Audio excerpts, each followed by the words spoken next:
waktu hari Syabat ni, hari Sabtu, tak boleh doktor, tak boleh datang rumah orang yang sakit waktu hari Sabtu. Kalau orang tu nazak hari Sabtu, dia kena tunggu hari Ahad. Okay, Nabi Isa ni, kisah dia ada diceritakan juga dalam Qisasul Anbiya. Agak menarik lah. Tapi yang kali ni saya nak cerita ni mungkin macam campuran daripada Quran dan juga Qisasul Anbiya. Sebab dalam Quran, Allah banyak mention tentang Nabi Isa. Bahkan nama Nabi Isa ni disebut lagi banyak daripada Nabi Muhammad SAW.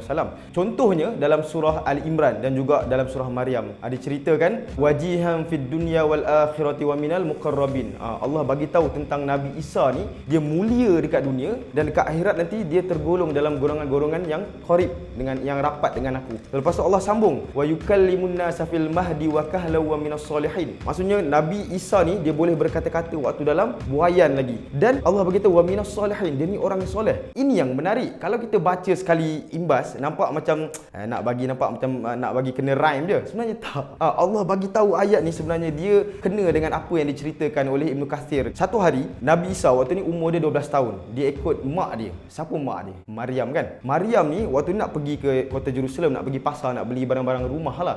So Nabi Isa ikut. On the way tu dia nampak sinagog. Sinagog ni macam tempat orang Israel menyembah Allah lah. Zaman tu kan macam masjid kita sekarang lah. So dalam ni ada ramai golongan Pharisees. Pharisees ni golongan agamawan ya, yang dia pakai jubah hitam, dia pakai serban hitam, semua serba hitam lah, tapi dia ada stripe macam hitam putih sikit. So Nabi Isa ni dia pernah berdebat, dan in fact dia banyak kali berdebat dengan golongan Pharisees ni. Antara soalan yang dia tanya dekat golongan Pharisees, dia pernah tanya, waktu aku on the way sampai ke sinagog ni tadi, aku nampak ramai peminta sedekah, ramai orang yang miskin on the way ni. Tapi aku perasan dekat belakang sinagog ni ada satu kandang yang besar, kumpul kambing-kambing dengan merpati. So apa yang golongan Pharisees ni buat sebenarnya? Kambing ni tujuan dia untuk dia buat offerings, untuk dia buat sacrifice. So waktu zaman ni kita kena faham, orang Yahudi dia buat offerings dekat Allah ni bukan macam kita buat sembelihan korban. Sembelihan korban kita ni kan kita boleh bagi makan kat orang ramai ni. Tapi ini tak. Maksudnya dia bunuh dan dia tanam terus. Tapi ini satu fahaman yang tak betul. Sebab tu Nabi Isa ni dia tergolong dalam wa minas solihin. Dia orang-orang yang soleh, dia empathy, dia ambil tahu apa benda yang berlaku dekat tempat dia waktu zaman ni lah. Okey, lepas tu dalam Qisasul Anbiya diceritakan Nabi Isa ni waktu dia dilantik menjadi rasul,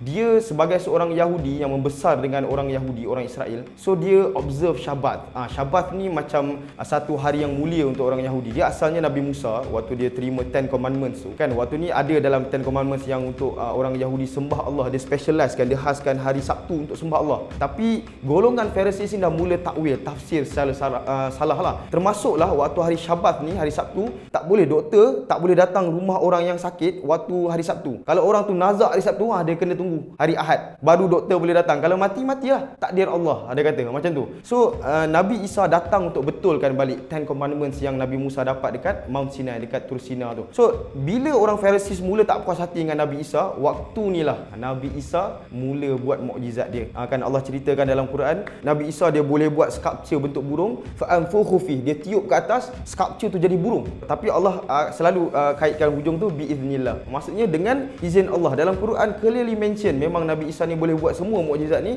biiznillah. So ini semua mukjizat Allah yang Allah bagi kat Nabi Isa ni, sampai orang Pharisees ni, golongan Pharisees dalam kalangan orang Israel ni dia tak puas hati. Akhirnya dia buat satu plot dengan orang Rom lah untuk tangkap dan cuba bunuh Nabi Isa. Orang Kristian percaya yang Nabi Isa dibunuh kemudiannya dibangkitkan 3 hari selepas tu, tapi kita sebagai orang Islam kita percaya wama qataluhu wama salabuhu walakin syubbiha lahum. Maksudnya Nabi Isa ni tak dibunuh, dia tak disalib, walakin syubbiha lahum, melainkan ada orang lain yang Allah gantikan dekat tempat Nabi Isa. Itu kepercayaan kita sebagai orang Islam.